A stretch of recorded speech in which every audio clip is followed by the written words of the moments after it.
Punjab assembly में कायदे ऐवान का इंतखाब कल होगा। नून लीग की मरियम नवाज और सुन्नी इत्तेहाद काउंसिल के राना आफ्ताब उम्मीदवार हैं। ऐवान में डिवीजन की बुनियाद पर इंतखाब होगा। हक़ रायदही के लिए दोनों उम्मीदवारों के हामी मखसूस गेट से गिनती करा के लॉबी में चले जाएंगे। सिंध के वजीर आला का इंतखाब भी कल होगा। पीपुल्स पार्टी के मुराद अली शाह, MQM के अली खुर्शीदी के कागजात नामजदगी मंजूर। मुराद अली शाह कहते हैं आइंदा हुकूमत के लिए दहशतगर्दी सबसे बड़ा चैलेंज है। बहादुर अफवाश ने दहशतगर्दी का मुकाबला करते हुए शहादतें पेश की। कराची में दहशतगर्दी ने दोबारा जन्म लिया। पाकिस्तान पीपल्स पार्टी के ओवैस कादिर शाह सिंध असम्बली के स्पीकर मुंतखब। एंथनी नवीद डिप्टी स्पीकर मुंतखब हो गए।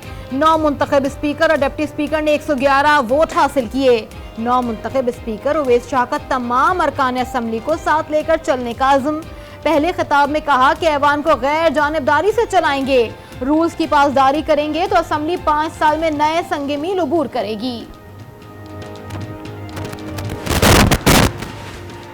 लगता है कि मौजूदा असेंबली ज्यादा नहीं चलेगी। पंजाब की वजारत आला के लिए सुन्नी इत्तेहाद काउंसिल के उम्मीदवार राना आफ्ताब की मीडिया से गुफ्तगू। कहा हमारे लोगों को गिरफ्तार करके जुल्म किया गया।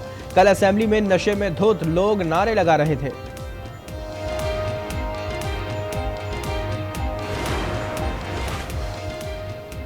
मुंतखब कौमी असम्बली का पहला इजलास ताखीर का शिकार। जराये के मुताबिक 4 दिन पहले वजारत पार्लिमानी अमूर ने समरी ऐवान सदर को भिजवा दी थी। सदर आरिफ अलवी ने ताहाल समरी मंजूर या मुस्तरद नहीं की। जराये के मुताबिक मखसूस नशिस्तों के फैसले तक सदर ऐवान को मुकम्मल नहीं समझते। आईनी माहिरीन का कहना है कि आर्टिकल 91 के शिक 2 के तहत इंतखाबात के 21 दिन तक इजलास बुलाना लाजमी होता है।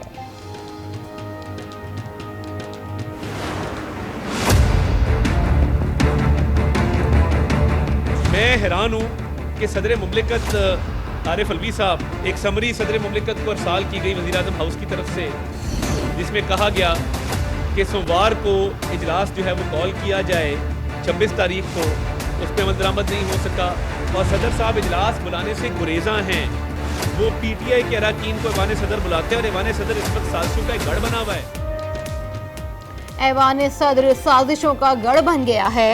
सदर आरिफ अलवी कौमी असम्बली के इजलास बुलाने से गुरेजा हैं। रहनुमा नून लीग अता तारड़ कहते हैं कि डॉक्टर आरिफ अलवी ने माजी में भी अपने हल्फ की पासदारी नहीं की। सेनेटर इसहाक डार कहते हैं आइन में वाज़ेह है कि अगर 20 दिन तक इजलास नहीं बुलाया जाता तो 21वें रोज स्पीकर को इजलास बुलाने का इख्तियार है।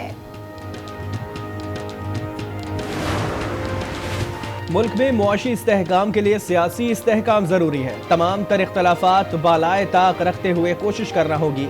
इत्तेहादी जमातों के नामजद वजीर आजम शहबाज शरीफ का बयान।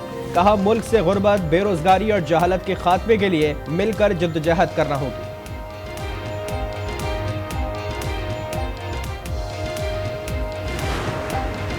हम कोशिश ये जरूर करेंगे कि दिलों में नरमी पैदा करें, गुस्से, झूठ और दूसरों को इल्जाम तराशी के बजाय हम सबको जोड़ें। सियासी कैदी कोई अच्छे नहीं लगते। अगर किसी को सियासी कैदी मुस्लिम लीग नून ने बनाना तो मैं यकीन से कह सकता हूँ कि हमारी ये सोच नहीं। जहाँ पाकिस्तान की बात हो वहाँ एक होना पड़ेगा। कोशिश करेंगे कि दिलों को नर्म करें। रहनुमा नून लीग सरदार अयाज सादिक कहते हैं किसी को सियासी कैदी बनाना हमारी सोच नहीं।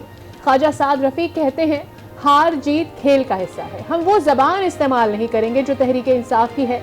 नफरत, साजिश और तासुब का मुकाबला कारकर्दगी से करेंगे।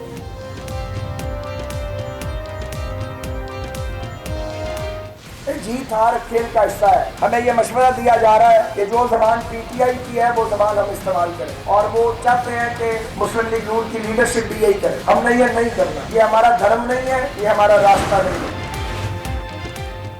बलूचिस्तान असम्बली का इफ्तिताही इजलास 28 फरवरी को दोपहर 3 बजे तलब।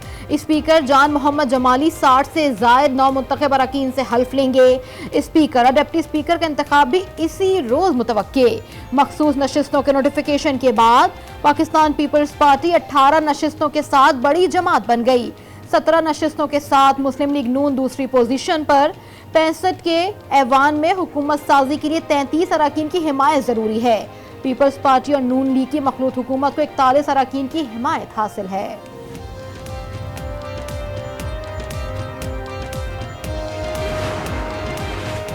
कोयटा में national party, Balochistan national party, Pashtunkhwa Milli Awami party और हजारा डेमोक्रेटिक पार्टी का धरना कैंप 16 रोज बाद खत्म। 28 फरवरी को बलूचिस्तान असेंबली के बाहर धरने का ऐलान। रहनुमाओं का कहना है कि 4 जमाती इत्तेहाद का एहतजाज मैंडेट को तस्लीम कराने तक जारी रहेगा।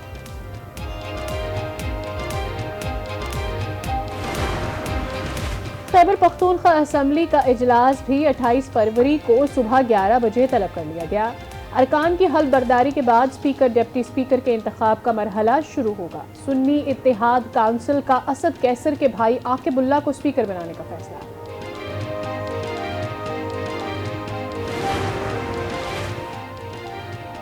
सुन्नी इत्तेहाद कौंसिल ने खैबर पख्तूनख्वा असेंबली में खवातीन की मखसूस नशिस्तों के लिए तरजीही फहरिस्त तैयार कर ली। साबिक MPs को तरजीह हासिल। ज़राए के मुताबिक पेशावर से किसी भी खातून का नाम फहरिस्त में शामिल नहीं। कुछ खवातीन को देरीना कारकुन जाहिर करके फहरिस्त में शामिल किया गया।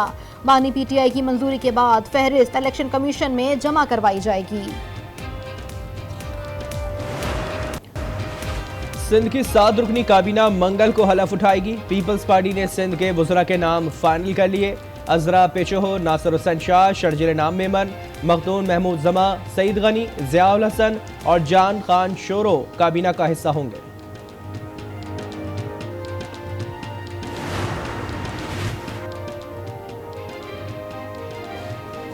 पंजाब असेंबली की 25 रुकनी काबीना की तश्कील। मुस्लिम लीग नून और इत्तेहादी जमातों में नामों पर मुशावरत जारी। मुस्लिम लीग नून से 20, पीपल्स पार्टी से 2, काफ लीग से 2 और इस्तेहकाम पाकिस्तान पार्टी से 1 वजीर लिए जाने का इम्कान।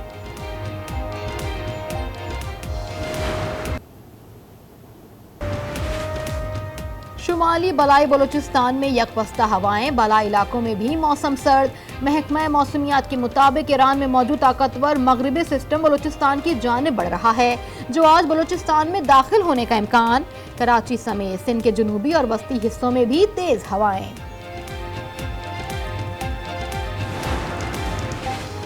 काला में एक बार फिर बर्फबारी। वादी के हुस्न में मजीद निखार आ गया। दर्जे हरारत -7 तक गिर गया। शुगरान में सयाहों का रश। फिसलन खत्म करने के लिए सड़कों पर नमक का छिड़काव। आज़ाद कश्मीर के सयाहती मकाम गंगा चोटी पर विंटर फेस्टिवल के बाद सयाहती सरगर्मियों में इजाफा हो गया।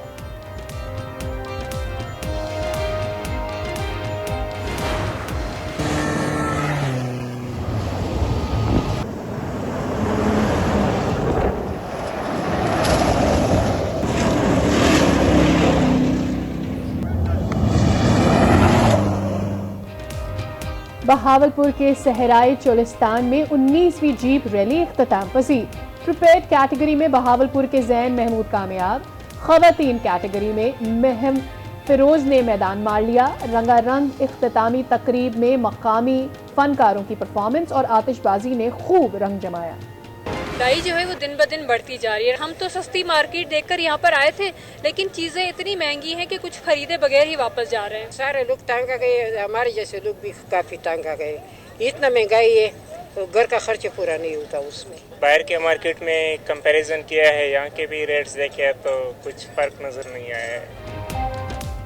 मुल्क भर में महंगाई का तूफान। इतवार बाजारों और यूटिलिटी स्टोर्स पर भी महंगाई। सब्सिडी के बावजूद कई अशिया की कीमतों में रिकॉर्ड इजाफा।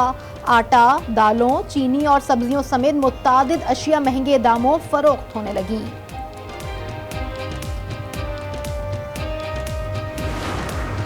नॉन फाइलर हैं, उनको फाइलर होना चाहिए। जो नहीं टैक्स दे रहे हैं उनको टैक्स देना चाहिए। हमारे मुल्क के हालात सबको पता है कि काफ़ी ज़्यादा बजट डिफिसिट है। हम खुद टैक्स देंगे तो हमें IMF को जाने की ज़रूरत नहीं होगी। मेरी तमाम भाइयों से रिक्वेस्ट है कि वो फाइलर बन के अपने पाकिस्तानी होने का सबूत अदा करें। टैक्स देंगे तो आलमी इदारों से पैसे नहीं मांगने पड़ेंगे। शहरी कहते हैं फाइलर बने और मईशत की बेहतरी में अपना किरदार अदा करें। टैक्स नेट में इजाफे से मईशत मुस्तहकम हो सकती है।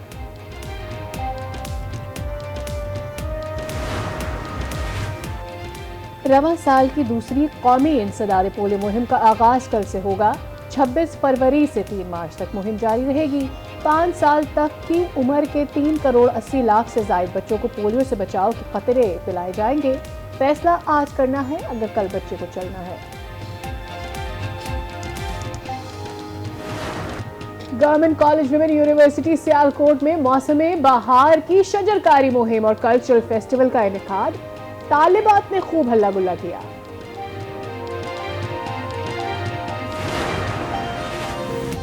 तिल, गुड़ और शक्कर से तैयार गजक भी हैदराबाद की सौगात। चीनी या गुड़ की चाशनी को तिलों के साथ मिलाकर लकड़ी के हथौड़े से कूटा जाता।